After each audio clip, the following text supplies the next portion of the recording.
Well, first off, we want to congratulate you, Ben, on your marriage. How's married life treating you? Oh, it's fantastic. It's been a great adventure. Cool. I think Gradius or Bobby here wanted to ask you about the pendulum on around your neck. Yes, I have to know the pilgrim medallion that you have. Yeah. Is that actually a movie prop, or did you have that special made? It's actually a movie prop. All right. Okay, so that was one. I mean, how many of those did they make for the movie? I think they did a bunch of them.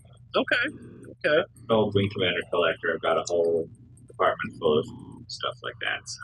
Yeah, I really enjoy the movie, and I just noticed that you were wearing that when we came down for the 24-hour live stream, event, and I don't know, I liked it. I usually wear it all the time, but I just came in for Santa Monica, and I figured I don't want to get this through airport security. Otherwise, they're going to look at that and not know what the heck that is. Can't see it very clearly. Yeah, Santa Monica office is actually full of cool Wing Commander stuff. It's got all the ship models that they built for the movie, and this is a Kilrathi idol of War God Sivar. Oh, wow. There's a scene cut from the movie where the Kilrathi are like kneeling and praying to this guy in their ship, and Chris has had all this stuff in his offices for years. I've been terribly jealous of it ever since I visited him in Digital Animal in 1999. That is too cool. So, Sandy, how's your PC build going? I know that you and Chris have been in like a competition to have the best. And I said, know, right? I'm like learning everything about coolers and crosshairs and overclocking. And problem is, Chris has a couple of Titans in his computer. Oh, you can beat the Titans. Get yourself a couple 790s or 780s, and his Titans will go down. I will get there. It's actually been a great learning experience. I had Linus Tech Tips help me out. At first, I was thinking, this is really easy. I was with one of the tech guys from A&D. I was like, this is super easy. And then we ran into some problems, real world problems, real life problems, like wrong size cooler, where are the screws for the motherboards, silly things like that. I remember watching that video. That was pretty entertaining. And then Linus came along and told me, I think maybe it's just like too much information. And then I'm like, oh my God, it's not as easy as I thought. And then all my parts came from Hawaii, and then Chris was scrutinizing them all. So we're finishing the build. It's been taking me a while. We're finishing it this week because this week I'm desk sharing with Ben's lovely wife. They're in town. So she's on customer service, as you know. So I don't have room for my PC on my desk. So as soon as it's back, my PC will be built, and then I will have Chris scrutinize it further and go check out his specs and make mine faster. There you go. Well, last week, Eric said you guys were getting ready to move into your new offices. I guess that's in the Bee Caves around Austin area. Are you guys any closer? That is definitely an Eric question. Every week for, I'd say, the past year, I've heard, we're almost to the new office, So here's hoping. They desperately need more space out in Austin. It's going to happen, hopefully, by the end of the month. Yeah, when we were up there for the last live stream that you guys did, I mean, it was shoulder to shoulder then, and I know you guys have hired on more people, so I can't imagine. I guess you guys have people working in bathrooms and closets and everywhere else trying to get. They're spilling out of there, so we're recruiting them over here. Okay, there you go. We're expanding into next door as well. So, how much traveling do the teams do from LA to Austin? And I know you guys have offices now pretty much across the globe. How much traveling do you guys do in between the different offices? Some of us travel quite a bit. Others, let's say, like key team members will go from place to place pretty regularly. Yeah, we've got Zane in town right now, who's our front end UI designer. He's here till the 15th of November. I just had a new guy start in QA. But he's from LA though. And then we had a guy from Kansas come in. Cool. He's what does he do? Physics programming, stuff I know nothing about. But Chris knows a lot about it. Chris does know a lot. So what is a typical day like for you guys? I mean, you wake up, you head into work. What's the typical schedule for you? We work pretty much all the. Sandy certainly works all the time. I'll get up and I'll send like 5 emails from her. I'm an early starter. Yeah, It's partially just very regular. Come into work, spend all day interacting with the community, working on design stuff. I think while the community also keeps us busy. Oh yeah. There's the live part, which is the upfront part, and then there's the behind the scenes part. So they kind of both work together. But when the community uproars about something, not that this community would ever get in an uproar about anything. No. I'm not demanding anything at all. So I usually put out a few fires on customer service because all the difficult tweets come to me. Sometimes the forum explodes on the weekend when there's less manning. Yeah, and people get real quiet when they hear back from Sandy. Like, oh my God, Sandy emailed. Sandy replied to this email. I'm sorry for everything I said to your customer service.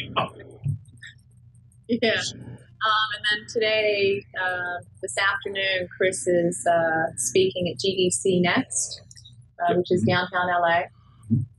And then tomorrow, Chris is speaking at USC to the gaming program there. So he tries to intersperse our live part, community part, with game development.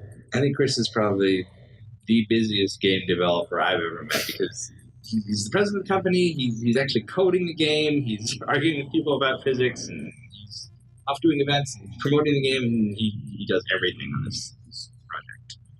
So speaking of Chris, what's he like to work for? I mean, is he Steve Jobs style, very visionary, and this is the way it's going to be? Is he more laid back? It sounds ridiculous, but he's honestly a little bit Steve Jobs-y. I mean, he's one of those people who you just sense his vision when there's nothing fake about him. You really get it when you're talking to Chris. He clearly has a great plan for this. He's one of those people who always feels like he's the smartest guy in the room. He's not like bragging about anything, but you just sense it. It's very impressive. Cool. Yeah, it's a lot of work. I imagine, yeah. It's a lot of work. It's like you come to him with a proposal. Well, I do anyway. I go to him with a proposal, and then it's like, oh, that's great, but what about X, Y, and Z as well? And I'm like, okay, cool, yeah, I can do that. Okay, well, yeah, I want that yesterday. Yeah, you always have something more to add up until the very last minute of. Yeah, I think you have to be quite mentally flexible. Is probably mental dexterity is helpful, I think. Yeah, but it really does create a better end project than that is true. Anything else. Yeah, I have to say it's quite pleasing, the result. It's a nice feeling when people like your stuff and more people come on board. We've had a lot of new people since Gamescom, so that's cool. Yeah. So what ships do you guys have in your hangars? How many ships? I have, I think 5. But I've been getting a few credits. I know. Every time a sale comes out, I'm on customer service saying, don't buy it. Don't worry about it. You can earn it in-game. And then I go and buy one. And I'm like, I will just, it's so hard for me because I want to buy more, like bad. Like, I really do. But I just have this thing where if I know that if I buy them all, when the game comes out, I don't know what the heck I'm going to want to do. And I don't know. I mean, I'm sitting with a freelancer and a legionnaire, and I think I'm covered for what I want to do. But I don't know. You guys keep releasing awesome ships and tempting me. And I have the exact opposite problem. I treat them like Pokemon. I have to have them all. So my hangar's ridiculous and way too much money on this. 20 minutes for you to walk across your hangar. Yeah, in the buggy. Yeah. Yep. So what ships are you guys most excited about?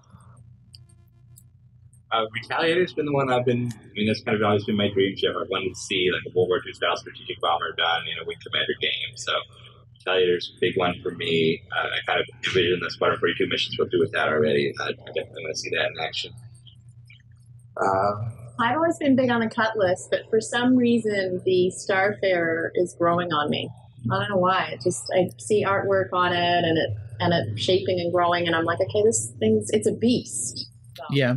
Maybe that's what I like. I don't know. We may have a couple more ships you guys haven't seen yet, too. So there's some other stuff in our head. Oh, it's a tease. Yep. Uh-huh. So who'd win in a dogfight, Sandy or Ben? It depends what kind of weapon we're using, because I'm not very good with the mouse and keyboard. A joystick, I think I'd be. Yeah. I mean, I've been playing Wing Commander games for a long time, but I'm not amazing at them. So maybe Face off. I will find out in the near future. We will. All right. So I have a couple marketing questions. Oh, go ahead. I'm sorry. Oh, yeah. You actually bring up a good point, Sandy. And this is probably something that's been posted 27,000 places, and I probably just missed it every single time. But can we use a mouse and keyboard to fly our ships? Yeah, I've seen Chris do it, so I'm pretty sure he can. But, I mean, is it really that, I guess... There are some people who, freelancer type flight, like where it's kind of twitchy, or is it a little bit slower, or what do you? I don't know. my experience is that there are some people who love the keyboard and that's all they want to use, and we'll let them do it. I think we have some balancing to do to make sure it's exactly right yet, but yeah, it will certainly be an option. Okay. Yeah, I've been the hardware companies have been harassing me to have Star Citizen, you know, everything from joysticks to hot ass. Yeah.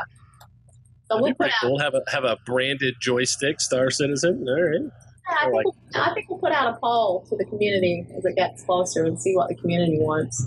Yeah. So kind of on that marketing side, most of the advertising has been word of mouth. And as we get closer to live, can we expect more traditional forms of marketing? You know, commercials, paid ads in magazines, or even the oh-so-successful sci-fi show tie-ins? Probably not, actually. I don't know if we're going to do the traditional marketing route at all. I think I'd like to do more interactive things with the community and get new people involved that way. What that exact plan is right now, which is probably why you see Dan in the background. We're working out like something that's just, you know, not reinventing the wheel, but just a little more fun and engaging. That's obviously costs less money. But, Right. Yeah, I think leaving it in the hands of the fans so far has been great, and they haven't played the game yet. But once people actually get the game, they're going to want to talk about it. And our community is amazing. We feel really confident letting them be the people who go and talk about Star Citizen. Yeah, I think when organizations comes up on the website, we can do some cool stuff for guilds and like have different ways to like spread the word out there.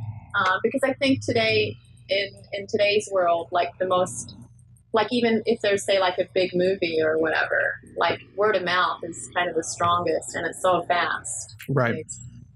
It's the strongest way to have somebody else become a backer. Like someone says, "Oh my God, you've got to check Star Citizen now. It's just cool." I think it's more powerful than just seeing an ad on television. Right. And the more money we put into the game, the better it is. So all the more reason to do it that way. Yeah. I know that it's a while out, but are you guys going to stick with just distribution on RSI's website, or are you looking at Steam or anything else for distribution agreements? Undecided right now. Versus being cajoled isn't the right word. Canoodled isn't the right word either. What do you call it?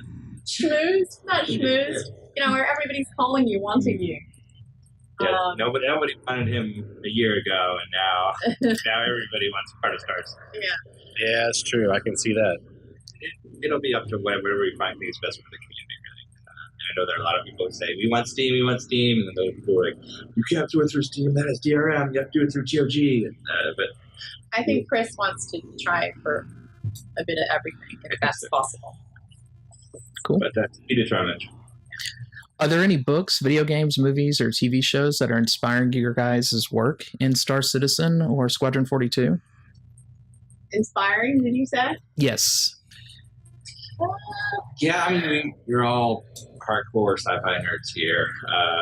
Obviously Wing Commander, but Star Wars, there's a show called Space Boom Beyond, that's a big one for me. And a lot of like war movies too. We reference World War II a lot in our dogfighting stuff. Yeah, we do have. We just Chris just bought some coffee table books. It's like the making, like behind the scenes, the making of Return of the Jedi, the making of Star Wars, and something else on there, right? Yeah. So it's all the inside skinny, original concept art, stuff like that. So yeah, we do. for sure have inspiration. Yeah. We're not reinventing the wheel, so to speak. I mean, the team is all very serious sci-fi nerds. I mean, everybody went out and saw Ender's Game last night. Whenever the big movie we all came together for it. It's Cool. Well, we want to congratulate you guys on hitting 26 million over the weekend. I know that you guys were not expecting this level of growth, particularly in a crowdfunded game this quick. But I'm sure that comes with some challenges. Going the route of crowdfunding, many people feel like they have a personal stake in the game, or ownership even. Does this change the way you guys are thinking when you're creating the game versus having like an EA, Microsoft, or Activision funding the game? It keeps us honest to an extent. I mean, we went into this knowing we were going to make a great game, and I don't think the amount of backers has changed that. I mean, it's a little bit scary, certainly, but I don't think Chris has ever failed to deliver in a game, and this is not going to be an exception there. So, no, I mean, it's freeing not having the publishers giving us milestones and requirements and cutting our funding when we don't deliver on time or what they're expecting. So, no, it's certainly not more pressure. You say it's not more pressure? Not more, well, it's a different kind of pressure. Speak for yourself. Artistically, it's a lot more. Other than the jump points for the subscribers, are you guys considering putting out novels or other lore books to expand on or precede the events in Squadron 42 or Star Citizens? Maybe a stretch goal? Yep. Yes. You have done development already? Yeah, I have talked to a couple of people in the UK about graphic novels and then other novels. I think Chris had his last Wing Commander ones done by Bane Books, who are next on my list to talk to. I actually have a contact that we should talk. Oh, you do? All right, there you go. Thank you. Thanks for sharing. Yeah. So yes, we do. Yes, we do is the answer to that question. The subscriber perk, name and game, and I know you guys might not be able to mention any of this. Can you give us an example of how that would work? And would it be your handle or your real name? Nope, classified. Yeah. Well, I also need to. The name in the office was also a perk. Right. So, That's coming soon. yeah, that is coming soon. That's a thank you for reminding me. Rob and the designers have talked about what we're going to do. We have a pretty good idea, but it's a surprise, basically. Cool. What is your stance on the secondhand ship market and the account market when the game goes live? I know right now it's kind of discouraged and it's forbidden on the RSI forums, but how are you guys going to, enforce that? What's going to be your level of, the good and bad of it when the game actually goes live? Second-hand market or the gray market? A gray market, yeah. Once the game goes live, I don't think it'll be so much of an issue because everything's going to take place in the game itself. If you're going to buy a used ship, you're going to go to a used ship dealer and you'll play with credits you earned in the game. It's just a particular situation right now that's created the gray market. I think it's going to die down as we go forward. Well, I think also, Chris keeps saying to me, because I'm like, oh my God, all these people are up in arms about, Idris M and Vandal, right? We can't buy them anymore. And we just followed some of the wait lists. And he's like, well, you can earn this stuff in game. Once the game actually starts, I think people will realize, it's not going to be easy, but, you can get all these ships and all this stuff. I thought it was pretty crazy. Right now, well, I haven't looked in the last day or two, but there was a Vandal site on eBay for $2,500, and people are buying these things. It's just crazy how much people are spending on the secondary market. So you'd think that, I know that type of market's always going to exist, but that's just way too much money. No, I get sent these links and we try and shut them all down, but you would be amazed at how many different links we receive every day. Yeah, that's what I would say. They would discourage people from buying a game like that. Ships right now are to help support the game. There's no need to go crazy on the secondary market. You're going to be able to get this stuff in the game itself. And honestly, when you back through us, your package gets the different rewards every time you get a special. If you go through a broker or somebody else, it's kind of a gifted package, and you're not getting that stuff. Yep. Right. But then I think if you say if Vandals were for sale all the time, then then there is no gray market. right? Yeah, that's true. But it does take away that exclusivity, that I have one. Kind of like you're damned if you do, you're damned if you don't. Exactly. Right. So I have my nerd question now. What is going to be the lore or future tech that will enable us to beat the light speed limitation imposed by physics? Mass Effect has the Mass Effect relays with Element Zero. Star Trek uses warp bubbles and wormholes. How are we going to travel faster than light in Star Citizen? These are jump points, kind of the same system Chris used for Wing Commander games. So it's like artificial wormholes from from one system to another. So you'll travel at sublight in the system itself, and then you'll just jump to another star system. Cool. Well, speaking of wormholes and jumping, our podcast is Beacon 147. And Ben, I know you know what Beacon 147 is, right? All right. Now, is there any chance of there being a Beacon 147, perhaps in the Vega sector somewhere, maybe linking somewhere, or? Beacon 147. But maybe. On the broader sense, we certainly see references to that sort of thing in Star Citizen. All right, fair enough. If you look closely at the initial trailer, there's a lot there already, actually. All right. So we know we got our celebrity voice talent as one of our stretch goals. Do you have any big names that you guys can share yet? Well, we've got Eric Peterson.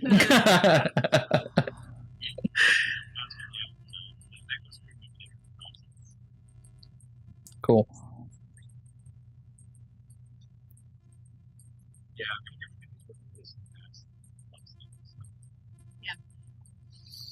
Now, again, this is going to be another one of our hard questions, so you don't have to necessarily answer it. But the alpha beta slots, are those going to be phased? And everyone will get them over a schedule, or when the official alpha and official beta starts, will everyone be logging in at the same time and bringing down all of our CIG servers? Breaking servers. At the moment, we're thinking everyone who has an alpha slot right now will be able to start the game at once. In the future, we may have later alpha slots, later. But right now, that's the plan. Everybody starts at once. Cool. No pressure, server guys. It's going to go down. It's one consistent thing. It starts as launches instead of break servers. Cool. Well, we mentioned to the community last night in the chat roll that we were lucky enough to get some time to talk with you guys, and they had a couple questions. The Inferno asked, will we be able to load our ships up with explosives and do kamikaze runs, or perhaps even have a self-destruct feature that will enable us to cause extra damage to nearby ships to ward off, let's say, a boarding party? Yes, we're talking about both those things there in the design phase. Cool. Explosions, yay! Plenty of ways to blow things up in the star system. That's funny. I think that's exactly what he said. Is the Inferno said as long as he gets his explosions, he's happy. So he also had another question about explosions. Will there be dumbfire bombs or torpedoes, point and shoot, no guidance, that will do more damage than, let's say, their counterpart with the guidance system? Yes. Cool. Groundhound wants to know, does the team plan to take a Christmas vacation? Because God knows you guys deserve it. I hope so. Yeah. We are closed from the Christmas Eve through the 1st, maybe. But we'll be closed for a couple days, so we will get a much-needed break. Cool. That's awesome. Skyfaller wanted to know, he currently has a Retaliator, and he's been forced to either buy an Aurora or a 315 or an Avenger pack to hold a slot in the Alpha or Beta. For example, the Retaliator, Starfarer, M50, Cutlass, Caterpillar do not have game packs. So I guess his question is, will there be a game pack with no ships so someone can buy the ship that they want and still have Alpha and Beta access? Yes. There will be game packs for the other ships in the future. We don't want to sell the game pack before the ship is actually in the hangar. So if in 6 months, 8 months, you have a Retaliator pack, you'll be able to just swap over to that. We'll also be selling character slots at some point in the future, which will let you start the game without the ship. Cool. Will ships without hypersleep beds be able to log out in space? What does that mean? I think actually no one knows what that means yet. People just know sleep beds, and others don't. And the people who don't have them are worried they won't be able to do whatever hypersleep is. So we will be expanding more on that. In the future. That's kind of like asking if your ship doesn't have a toilet, can you only fly short range? I mean, I would say don't worry about hypersleep beds. All right, and BSol Abdul, hopefully I'm pronouncing that correctly, he wants to know, are there any plans for Cloud Imperium games post-Star Citizen? I don't know if there's ever going to be post starts. We're going to be dedicated to keeping it live and fresh forever. Yeah. We're in it for the long run over here. Yeah, other than that, too early to know, I think.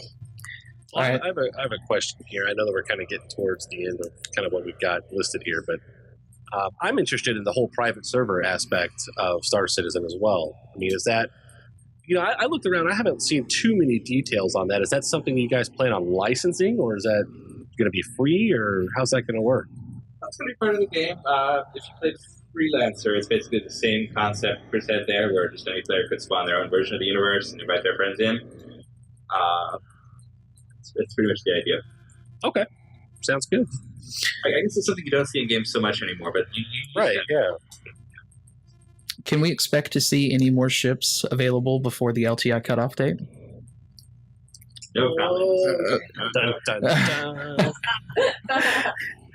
All right. Well, that's all I had on my list of questions. Gradius, do you have anything? I'm good. Well, we really appreciate it, guys. I mean, this is awesome. Thank you guys for being so open and giving this opportunity to speak with you guys. Thank you so much. Absolutely. Thank you. Thank you.